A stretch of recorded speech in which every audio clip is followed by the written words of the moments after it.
This is Dreamvisions 7 Radio Network. Did you know that every word you speak matters? Are your conversations making a difference? With a passion for words and a heart for conversation, Teresa Velardi is a self-professed word nerd, best-selling author, BizCat 360 columnist, and publisher. Children's books as well as fiction and nonfiction books are welcomed at We Be Books Publishing and Book Endeavors, the imprints of her company, Authentic Endeavors Publishing. Whether written or spoken, Teresa strives to encourage and inspire meaningful conversations that make a difference. Here's the host of Conversations That Make a Difference, Teresa Velardi.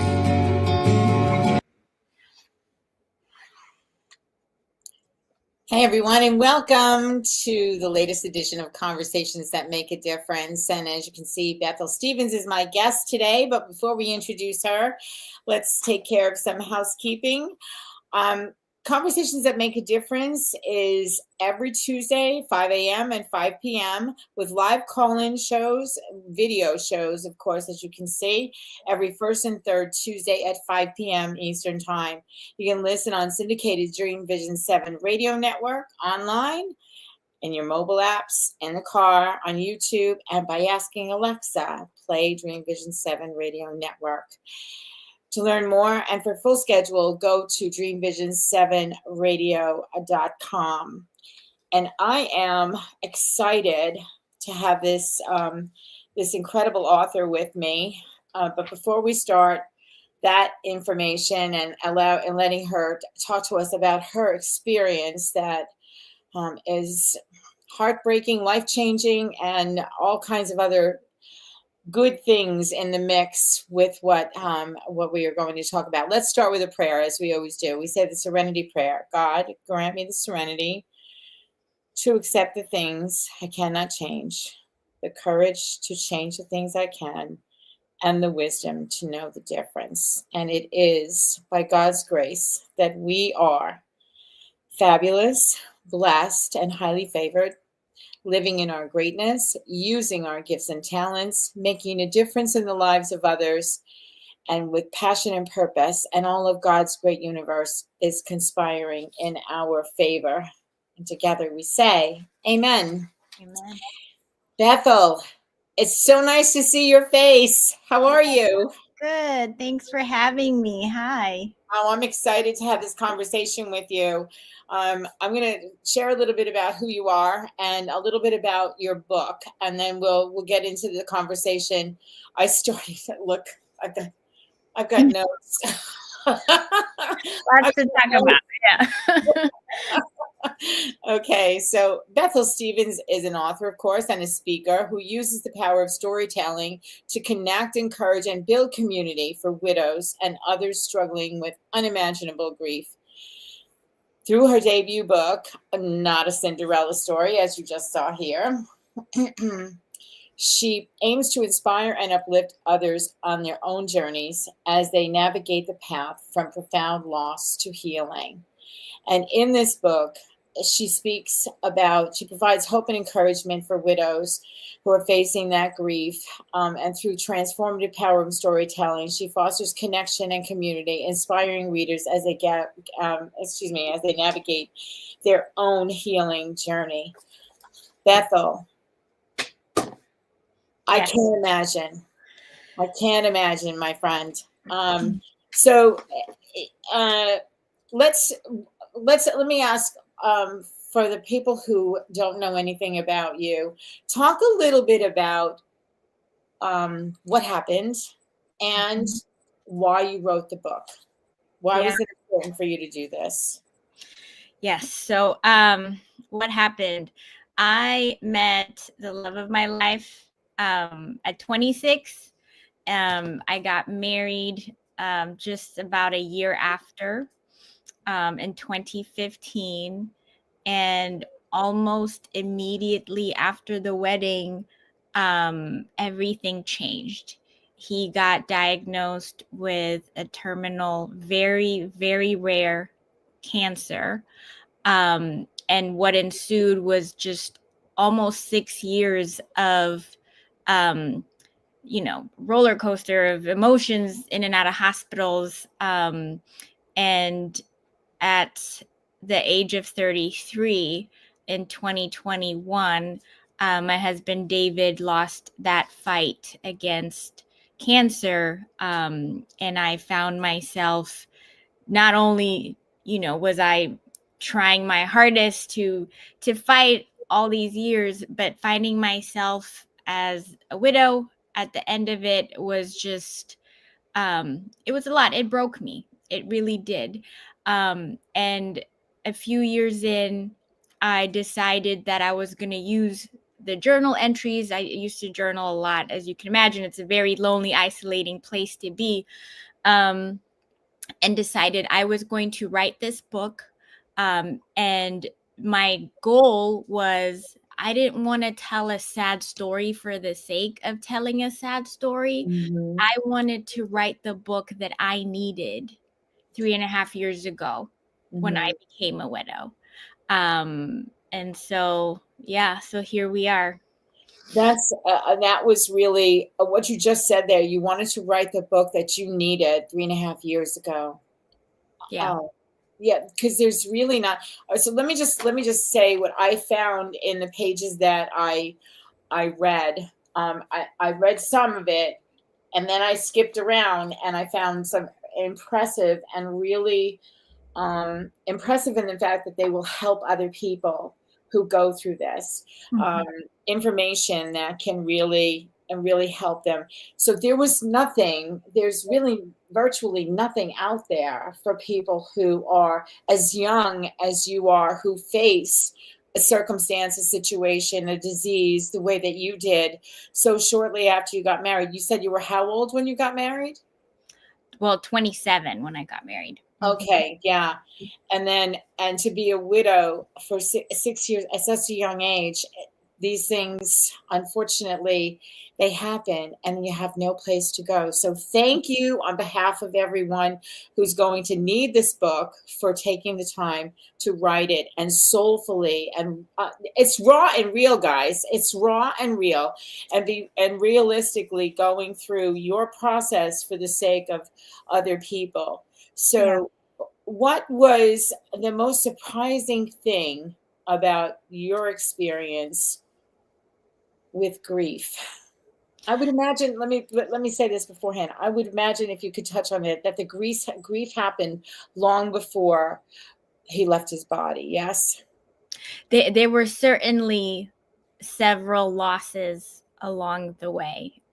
One of them being, not being able to have a family, right? So you do acknowledge those losses and grieve them a little bit, but honestly, Teresa, it was such a heightened stress period, right? Of not really having that much time to dwell on it because there was always some medical emergency or some worry to focus on at any one time. So at the end of it, it's only when he passed that it all hit me all at once, both the real, tangible loss of him as well as the unrealized losses. Yeah. And I'm going to go to that place where you write about this, and how at that moment, even after he was gone, his heartbeat started again. And talk to me about what that situation was, because that's almost like, I don't know. As a Christian woman, I would think that would be like a sign from the other side that all is well. I'm still alive. I'm just not in my body. Yes. Yeah. Yeah. And you know what? I hold on to that moment. Do you want me to talk about what that was? Please. Okay. Yes. Okay. So, right when the nurse called time of death, so we were in the ICU, he'd been in a coma on a ventilator for 2 weeks. And it got to the point where there was just nothing else to do. So they took him off the ventilator. All the family was surrounding him. And the minute the nurse said time of death, it was as if I finally lost all hope, right? Because you're thinking, no, but God does miracles, and these, everything I'd been trying to just grab onto all those years, it just hit me. So right when it happened, I actually fell to the floor. My knees gave way. I was on the ground. They had to get an oxygen tank for me, but I screamed. I had this agonizing scream. And and the moment that I wrote about, it's actually something that my father-in-law told me the next day, because I was not, present. Coherent. Yeah. Yeah. And I confirmed it with the nurse who I stayed in touch with and other family members in the room. But the second I yelled, okay, he had already flatlined. Yeah. And nobody was touching him. There was nothing else attached to him. They'd already removed, all the IV lines, but the heartbeat started to faintly come back, and the blood pressure started to go up. And it was an exact moment when I screamed. So I wrote how it was as if he heard me, and he tried to come back into his body. His spirit tried to come back, but his body was broken and he couldn't, and it faded away again. And I hold on to that moment because, I struggled with my faith. I questioned everything I thought I knew, about my faith, about God. But I had that moment to hold on to, because if I know nothing else, I know that this isn't all there is. I know there's a spirit, and I know that there's a body, and they're two different things. And I know that he still exists in spirit form, just not here. Right. Yeah. So I definitely still hold on to that hope because of that moment. Yeah. Yeah. I'll tell you this story, and maybe this will help along the way. My mom passed away in 2006, I think. And a couple of nights before she passed, I was with her, and we were we were just talking and whatever. And she had told me the day before, or 2 days before that she was ready, and she knew where she was going, and she just was good with whatever. I said I had a list of people to contact and whatnot. She had cancer also, but she had a 15-year journey of remission along the way. And on this particular night that I'm sitting at the edge of her bed, we're talking, and I just put her to bed, and we're talking, carrying on. All of a sudden, she's looking in the corner, and I'm watching her eyes, and she's clearly watching something that's going on in the room. And I said to her, Mom, after I couldn't get her attention, and I finally asked her, Mom, who's here? She turned to me and she looked me straight in the eye, Bethel, and this is what she said. She named off all my relatives who were deceased. Now, I come from a big Italian family, okay? So, and my grandmother and my aunt argued over who was going to make Sunday dinner. So she said to me, when she got to my aunt and my grandmother, I said, Mom, what are they doing? And she looked me straight in the face and she said, they're cooking the pasta for the party. I'm going home. Wow. That's what she said to me. And so I know from my experience with my mother, and you got a glimpse of it from your husband, that there is indeed something else. And the Bible tells us that a party is thrown when we arrive. They have a party. They have a party for us, right? So, oh my goodness, I can't imagine being so young and going through this with a husband. But so this book shares your perspective as a young widow. Yeah. And so what are some of the misconceptions that you encountered, maybe from other people around you or in your own journey, about what we're just talking about here? Being a widow. Yeah.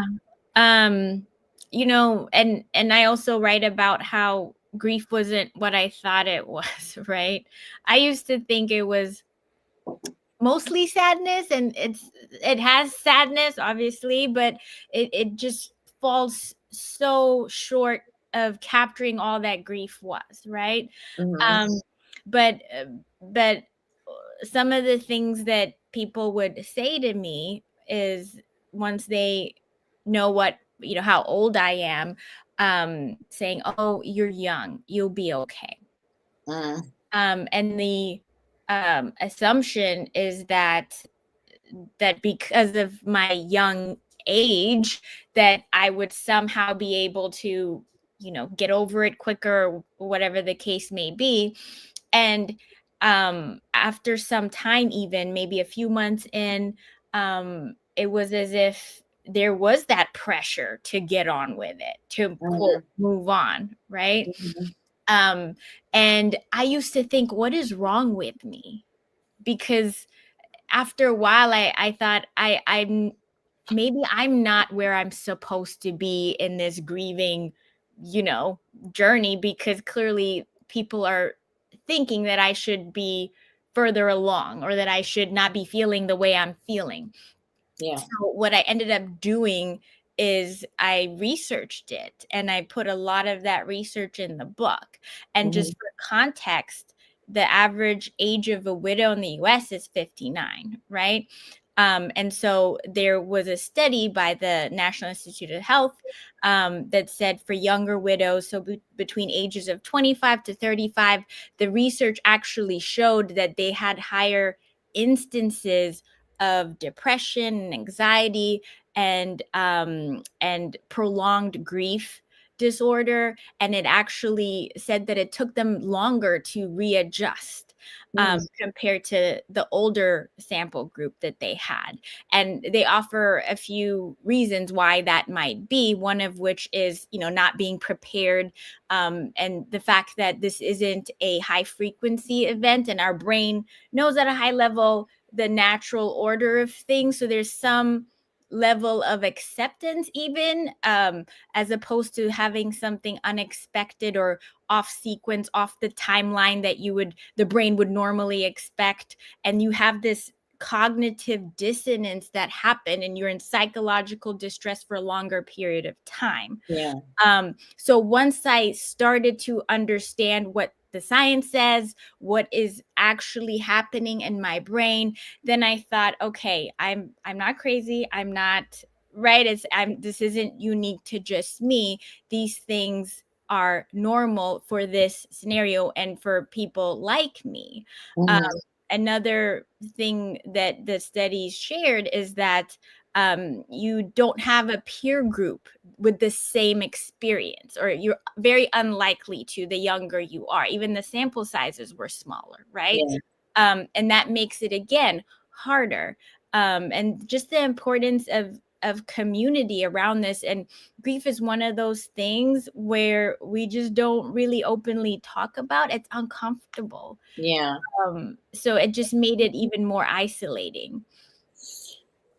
I find it really interesting that that the particular age group that you were in at the time of his passing has higher depression, anxiety, prolonged grief. I find that really interesting that that's the case, and I understand totally why, because it's like somebody being snatched out of your life, who you were planning a lifetime with, and it didn't even get off the ground, and this happened.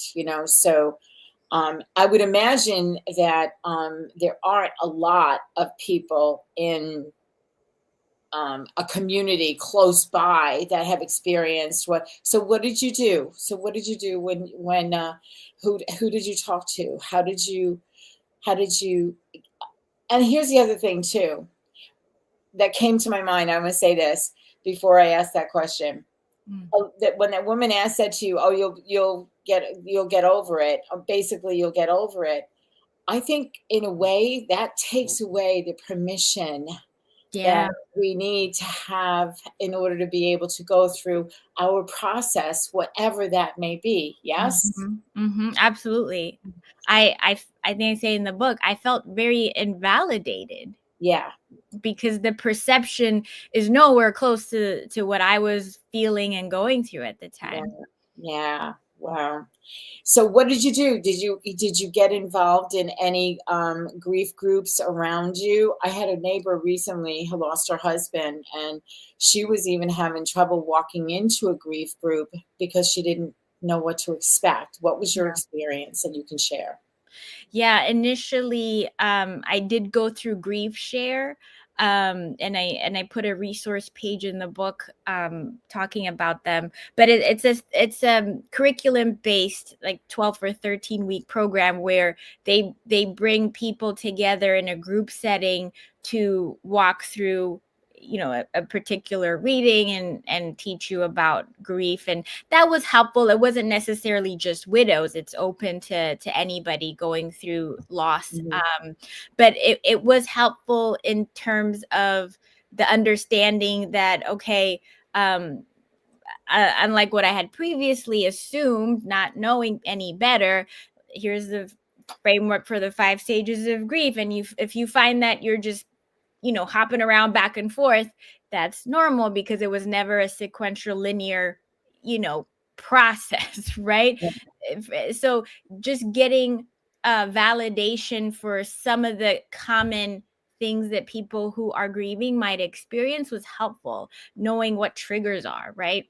I also saw a grief counselor. I would go and see her once a week. I don't think anybody else I know would have wanted to talk to me about it once a week for a whole year. Yeah.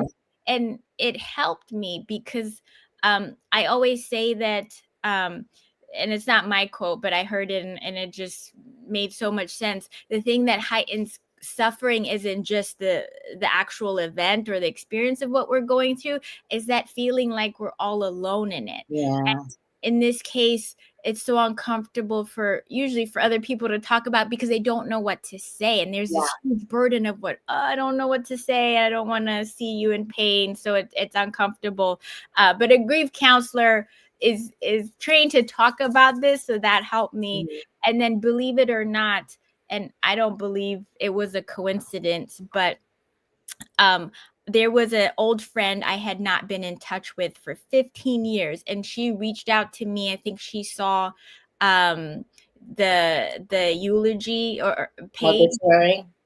Yeah, she saw it and reached out to me and said, "You won't believe this, but I lost my husband 4 months ago." Oh my goodness. So, and then we would talk multiple times a week. And that was so helpful because there's nothing like talking to somebody who can be in it with you because they really understand. Yeah. Wow. It's amazing how God provides exactly what we need when we need it. Yes. Yeah.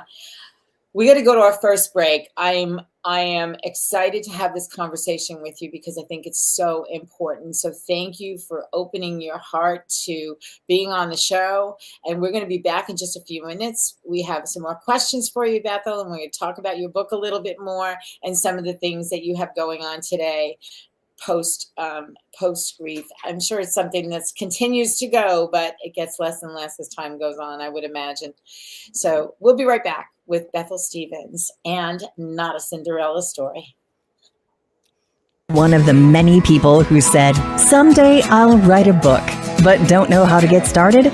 Many wannabe authors have begun with the same question and are now published by Authentic Endeavors Publishing, a multi-imprint hybrid publishing company. Whether you're writing an autobiography, a memoir, a kingdom book, a children's book, a business book, or an anthology, we have a place for you. Visit www.AuthenticEndeavorsPublishing.com for more information or to set up a 20-minute consultation.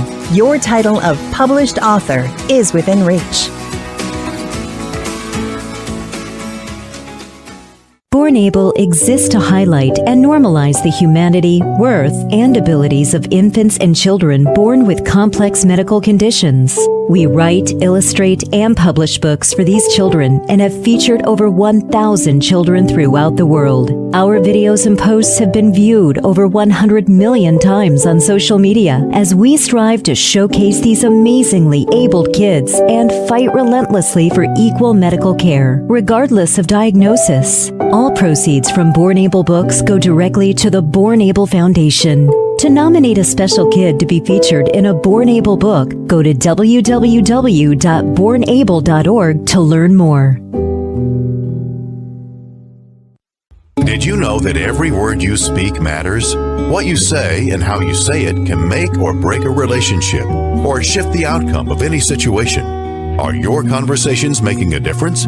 Faith in God, gratitude, authenticity, and giving are Teresa Velardi's heart. It's in this spirit that she's focused on making a difference in the lives she's blessed to touch. Conversations That Make a Difference is now on syndicated Dreamvisions 7 radio network every Tuesday at 5 a.m. and 5 p.m. Eastern Time, with live call-in shows every first and third Tuesday at 5 p.m. Eastern. This is Dreamvision 7 Radio Network, uniting mankind with universal love. Our shows are created from the heart, bringing each listener to a place of divine enlightenment. Breathe, relax, and enjoy. Let life flow. And we're back with Bethel Stevens, author of a new book called Not a Cinderella Story. And this is her story of the loss of her husband and her grief journey. And there's lots of information in here that we're going to get to shortly. I have a question. In the beginning, we started talking about your faith, and God. And so my question is, what was your faith like before you got, maybe a lot growing up? Let's have a little bit of your picture of who you are and your faith and your relationship with God. And how did your relationship change or evolve after your husband's illness and passing? I think a lot of people have, as you said, have trouble with the faith and they question God. Why me? Why him? Why us? Why this? Yeah. A lot of questions, a lot of unanswered questions. So let's have a conversation about faith. Yeah. So I grew up in a Christian family, Christian household. And it had always been a very important part of my life and my family's life. And even when I did meet David, it was important to us that we kept God at the center of everything. And we always used to say that it was divine intervention that we even crossed paths in the first place. And so that was always very much, a key aspect of my life and how I saw the world. And when David's diagnosis hit, I had this understanding, right, having read the Bible and been very familiar with the Word of God, that trials and tribulations are part of life, part of this life. So I did not think at the time that, why did this happen, right? I figured, okay, in life, there's going to be the wilderness season, right? Mm-hmm. And, we came off from this high of the wedding and, all of that. And okay, this is going to be the wilderness season. But I always expected to come out on the other side, right? This was some test. You always hear, there's always these sayings, like there's no testimony without the test, right? So it only strengthened our faith. Yeah. And even when the doctors said that, like, there is no cure for this, there is no treatment for this, it's literally just taking out tumors when they become too big, right? And even in that moment, you're thinking there's no other hope except a miracle. And God is a God of miracles and healing, then why not, right? I'm just going to have this sliver of hope that perhaps it's going to happen. And so I clung onto it. And I think without that hope, without that ability to pray to God, to worship, I don't even know how I could have handled those 6 years. Yeah. That was, so much bad news, and it just kept getting worse every single year. And faith definitely got me through that period. What happened was when David passed, it just put everything into question. I thought, oh, okay, so did that mean my prayers weren't really going past the ceiling? I don't know, right? So I and I think up to that point, I had assumed that there would be some victory at the end. And, when I talked to people at the church after the fact, and people would say, oh, no, God did answer your prayer. David is healed in heaven. And I'm thinking, yeah, that's not exactly what I prayed. In fact, that's definitely not what I prayed for 6 years straight. Right. And so there was this thing of just my understanding of God perhaps is wrong or incomplete, right? And I kept asking all these questions, and during those 6 years, we had come into contact with other churches and people who would say, "Oh, he's healed. We prophesy it," right? It's just there's so many things, or things would trend in the right direction and you're thinking, oh wait, this is it, right? And no, it wasn't, right? So maybe I just seeing things I wanted to see, right? So afterwards it just sent me in a spiral of just wrestling with it, and I'm so honest with that in the book. And I even quote some of what C.S. Lewis questions because he also lost a wife. Yeah. Because I found that a lot of people kind of discourage the questioning. But, I came to a point, of understanding that questioning our faith in and of itself, it's actually okay. Our faith isn't too fragile that it can't be questioned, right? And so that wrestling definitely took some time, and eventually I settled on not necessarily waiting for answers to the first set of questions, the whys, why this way, right? And accepting that I'm not going to have answers in this side on this side of eternity to these questions. So eventually I dropped them and accepted that there's a mystery here, there's a sovereignty here, and I just had to be at peace with that.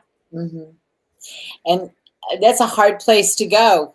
That's a hard place to go. So being at peace, and we have a book coming out called A Daily Gift of Peace, and I would love it if you would write a story for that in relationship to what you've been through and how you can find that peace. I always say God's timing is always perfect. And sometimes I say God's timing is always perfect because it's the only thing I can say to myself in order to be able to get through whatever situation is before me. You're absolutely right. We will never know the why until we get to the other side of eternity. And then I'm sure that we will have all the answers to all the questions that we ever asked in any given situation, So, but the bottom line is that your faith morphs as your life changes. It kind of like goes through whatever it is that it goes through in order to be able to get through circumstances. I suffered a great loss with the loss of my husband. He was not the man that he was supposed to be. I perceived him to be. People wear masks sometimes when they get into relationships, and then you're like, oh, what do I do now? My divorce was the best thing that happened to me because it freed me from all of the stuff that was destroying my marriage. So, it was a death of sorts. So I understand the grief of a relationship, whether the person is here or whether the person is in heaven with Jesus. It's difficult to get through any situation and circumstance, and it does test your faith. I turned my back. God doesn't love me. I turned my back. And if I would have listened to God at the altar, I beat myself up terribly. I would not be in this situation, So, but the bottom line is that he knows exactly what's best for us. And sometimes our purpose comes through the pain that we experience. Have you experienced any of that? Yeah, I mean, there's a book by David Kessler, actually, and in his book he writes The Sixth Stage of Grief, is meaning, because there's sometimes tragedies tragedies. I don't know what's going on today. Tragedies make you question the meaning of life, right? And I got to the point where I was, continuing to do the same things and be in the same environments, but I was also not feeling like I was actually fully present, right? That I found it hard to engage. I became so detached with my environment, and I needed to find meaning again. And the things that I was doing before no longer carried that same weight. And for me, it was, okay, well, I know what it's like to feel invisible, to feel so isolated and alone in your pain, to feel invalidated because, people don't understand and they're not always empathetic, right? What can I do to use this to help somebody else? So writing this book is part of that. It's part of that finding meaning and purpose. And it took me almost 2 years to write this. But I knew this is something that I wanted to do, I needed to do, because it's bigger than me. And if nothing else, that gave me purpose. Yeah. And like you said, you wrote the book that somebody else needs, and it gives you purpose, and it gives you, when we go through an experience and we have the credibility that we have, I feel like we have an obligation to share it. I often say that whatever it is that you've been through, there's somebody else who's going through it. It's not you alone, right? It's not us alone going through whatever it is we're going through. And if we found a way to the other side of whatever that is, and we can help somebody else, put a hand out to help them and lift them up through whatever it is, then I feel like that's part of our obligation to God in order to be able to help others to find health and healing along the way. Healing along the way. Yeah. And I think that's what your book does. I can't wait to read the whole thing page by page, but I do see, your C.S. Lewis quote is in here. But the other thing that struck my eyes as I was going through this, there's a heading to a paragraph, and it says, "Love isn't over. It has simply evolved." Share a little bit on that, please. Yeah. There's another quote I heard that says, "Love never dies, only people do." Yeah. And as we talked about in the beginning, David still exists, just not in our physical world and our understanding. And that love is still there. It's just expressed differently. Another quote I love, which is, "Grief is real because love is real." So this is just the other side of love. Grief is showing your love. And that means that, the fact that grief doesn't disappear, it's okay. I used to think, do I need to be 100% fixed, right? Just completely void of any pain or any sadness for me to be, quote, okay. Then I realized, no, my grief and my joy can coexist, and they have to, because grief isn't something to necessarily want to forget. It's just an expression of that love. So that's what I mean by that. It evolves. It's not something to be afraid of or ashamed of, right? And something to get over. It's just something that you carry going forward. And yes, the intensity of that sadness gets less over time, but it doesn't disappear. And I think that's only a testament to the strength of that love. Yeah. And I think it's also part of our healing. You have to go through what you have to go through in order to be able to get to that place of feeling I don't know that anyone will ever feel whole and complete without that person, but to a place where you can go through the healing process. I think you're absolutely right. Absolutely right. And we have to go to the next break. So we're going to be back in just a couple of minutes, and we're going to continue our conversation with Bethel Stevens. Be sure to get a copy of her book, Not a Cinderella Story. And we'll be back in just a couple of minutes. An uplifting personal story to share? The Daily Gift Book series began with a daily gift of gratitude and a daily gift of hope, both available on Amazon. We're looking for people like you to share a story in our continuing series. Kindness, peace, inspiration, and generosity are just a few of the upcoming topics in the Daily Gift Book series. Your stories matter, and they make a difference. Visit www.dailygiftbookseries.com to find out more on how to submit your story for one of the upcoming titles. With the hustle and bustle of today's world, how often do you practice gratitude? How can you make it a habit? Gratitude is more than putting a smile on your face and being thankful for the roof over your head. It's expanding your perception and finding gratitude for every opportunity and every challenge. Gratitude is a feeling of connection to things higher than yourself, to God, and to others. We focus on light, positivity, and connections. When we join our grateful hearts together, the power of community attracts more people and even more to be grateful for while making a difference. A grateful heart is infectious. Share it. Join our Grateful Hearts community on Facebook. Go to facebook.com/The Grateful Hearts Community and watch your blessings blossom. This is Dreamvision 7 Radio Network, uniting mankind with universal love. Our shows are created from the heart, bringing each listener to a place of divine enlightenment. Breathe, relax, and enjoy. Let life flow. And we're back with Bethel Stevens. Before we continue our conversation, I just want to talk about the Daily Gift Book series for a second. We have Daily Gift of Gratitude, Daily Gift of Hope, a Daily Gift of Kindness, and now we are gathering stories for a Daily Gift of Peace to be released on September 21st, which is World Peace Day.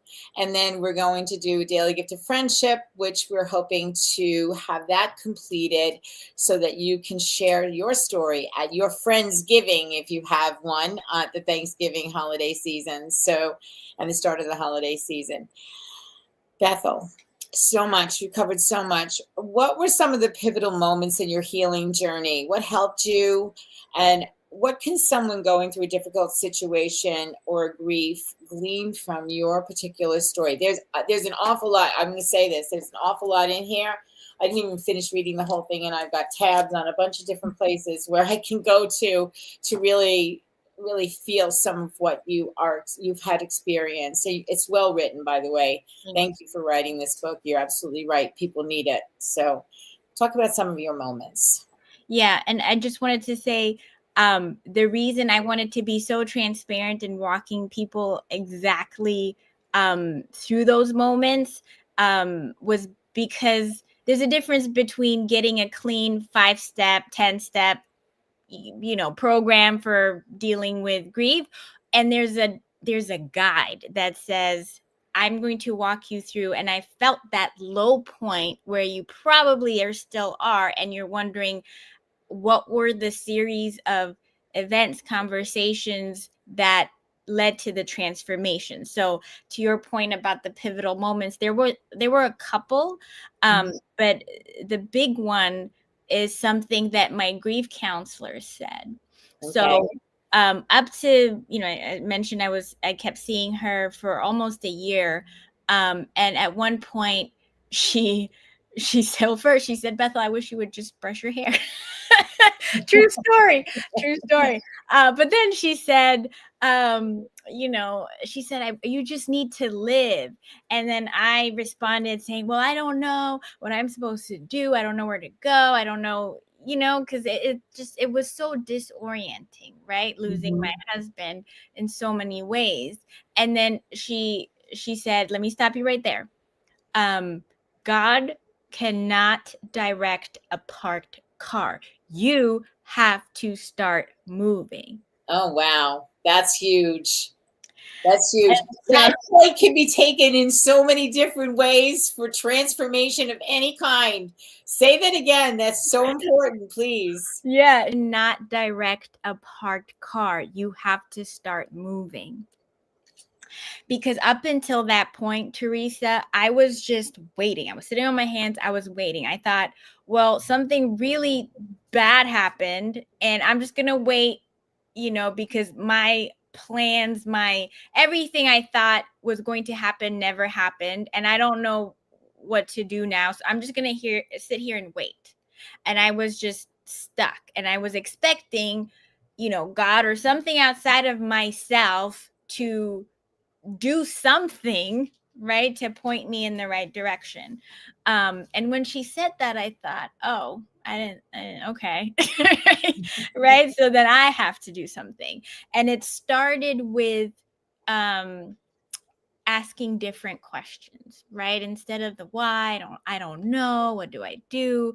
I thought, okay, well, if there was something I could do, what would that be? What are the possibilities for me now? Right. Then all of a sudden, and I'm a very visual person, so I use a lot of analogies in the book, but it was as if I was in front of a dead end. It was a solid wall and I was just sitting there waiting for it to move. Right. And then when you realize actually that's not going to move, you have to move.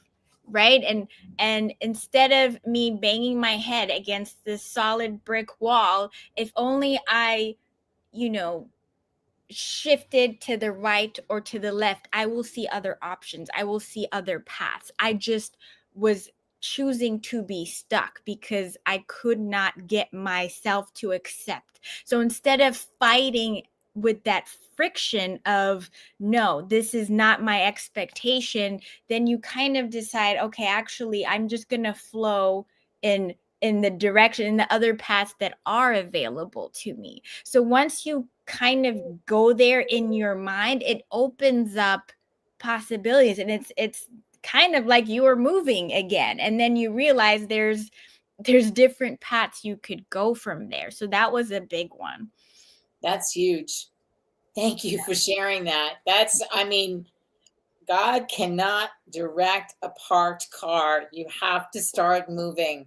Yeah. Yeah. Were you standing over me when I was writing in my journal this morning? Because that struck me right now.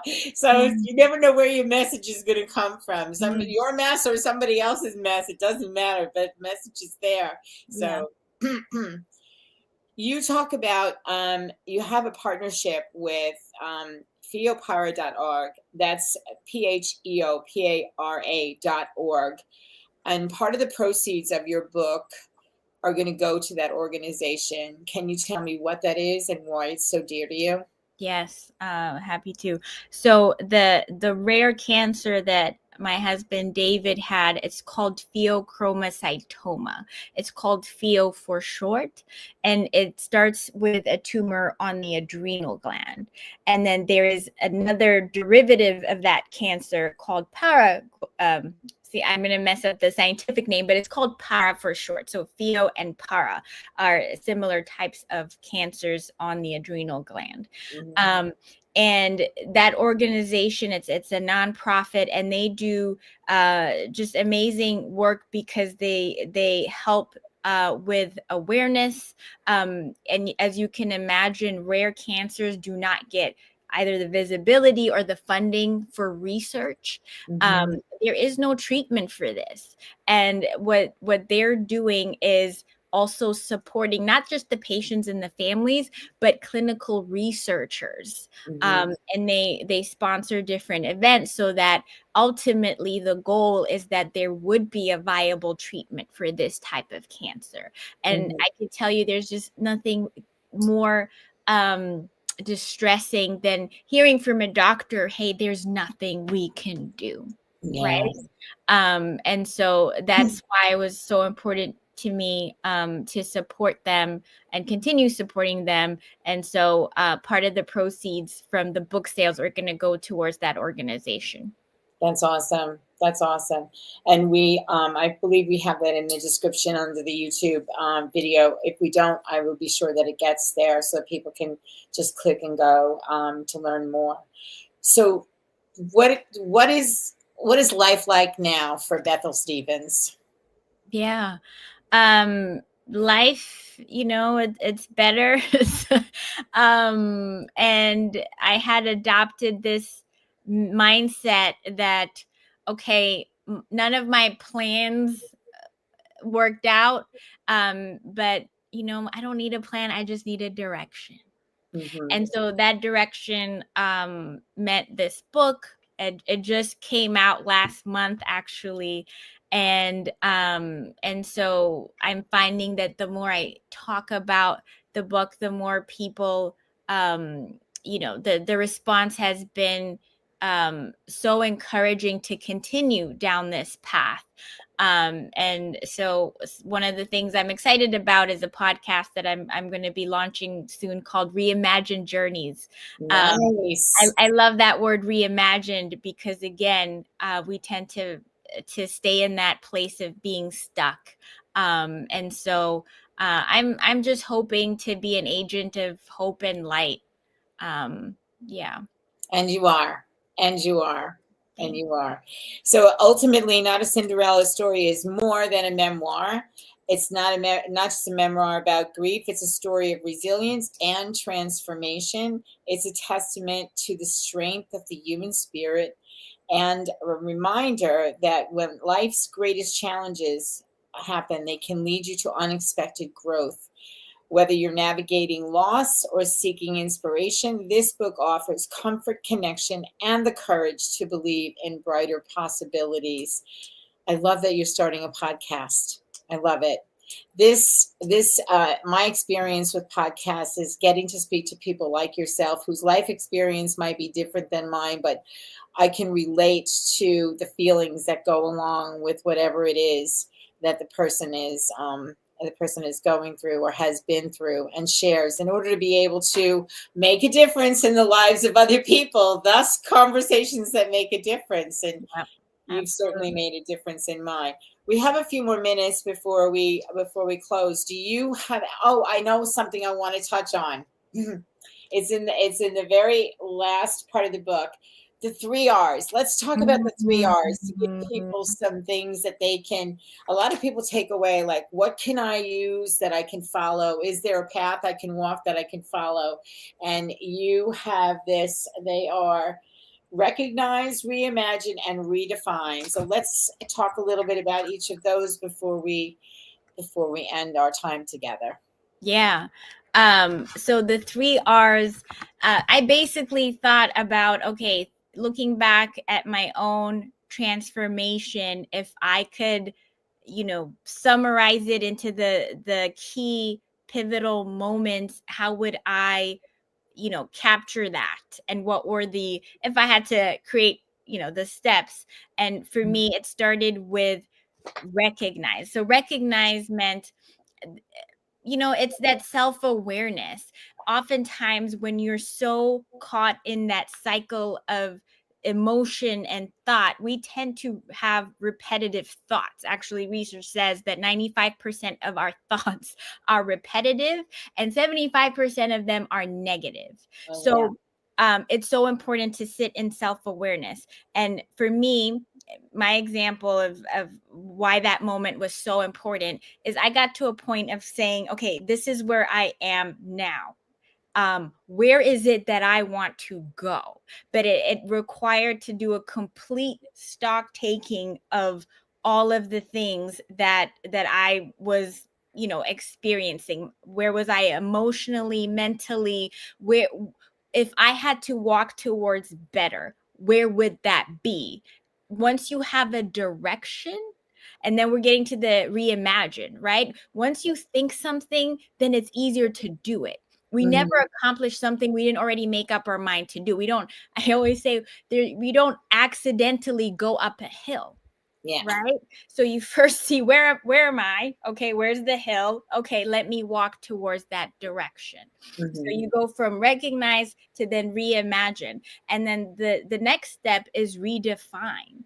I decided, yes, I am a widow. I am this, but that's not all that defines me. Exactly. Right? There's still more. There's still more. And you are in charge of what you do next. And I just found that so empowering, because even if whatever the circumstances, sometimes it's just so hard to feel like you have any say in something that happened to you. But our power is really in how we reimagine and redefine ourselves and our life going forward. So that's it in a nutshell. It's awesome. And I'm going to read what you have about redefine, because I think this is so important for the world today. There's so much going on in the world, whether we're grieving the loss of a loved one, whether we're grieving financially, emotionally, physically, whatever the case may be. I think that this is really important. So once I allowed myself to dream again and reimagine my life, I was able to redefine who I was and the things I wanted out of life. This is the step that goes beyond conceptualizing new possibilities and actually making them into reality. This is the step where you can find new meaning in the life you are choosing to create. Redefining meant finding purpose in my story to empower others. I love that. My life now, it's different than I imagined. I still grieve, but I'm also better, stronger, and more purposeful. So in short, I guess you can say it's different, but I'm better. Yeah. Yeah. And I believe God will continue to make you better and better.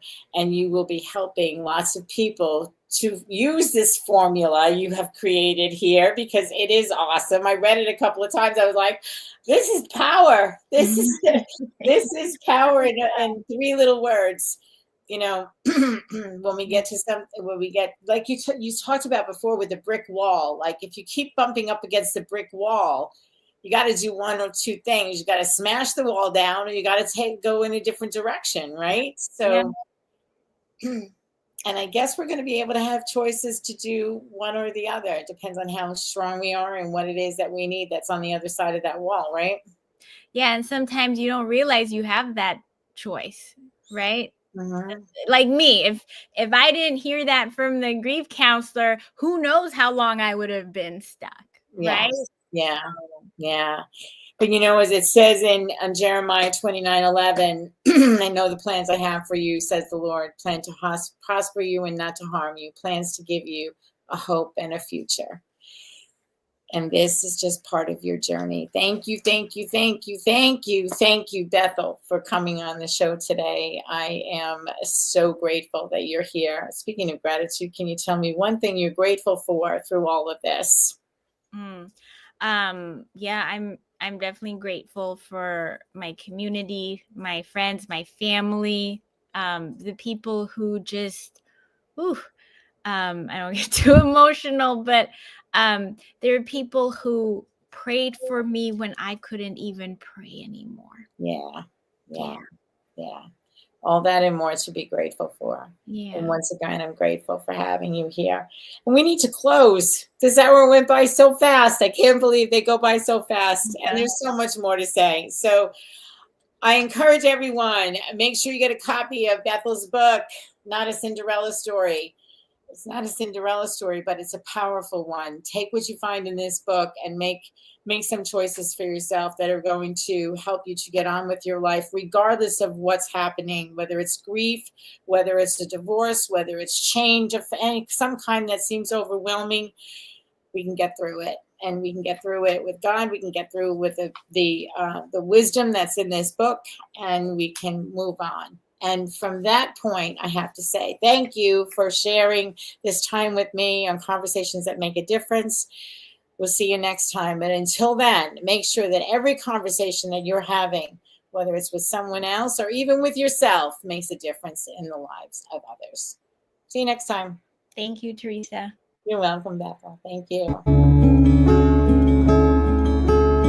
Tune in next time for Conversations That Make a Difference with host Teresa Velardi every Tuesday at 5 a.m. and 5 p.m. Eastern, with live call-in shows every first and third Tuesday on syndicated Dreamvision 7 radio network. Thank you for listening, and thank you to our station owner, Deborah Beauvais, working behind the scenes. Be sure to go to conversationsthatmakeadifference.com for your free gift. Make sure your conversations make a difference.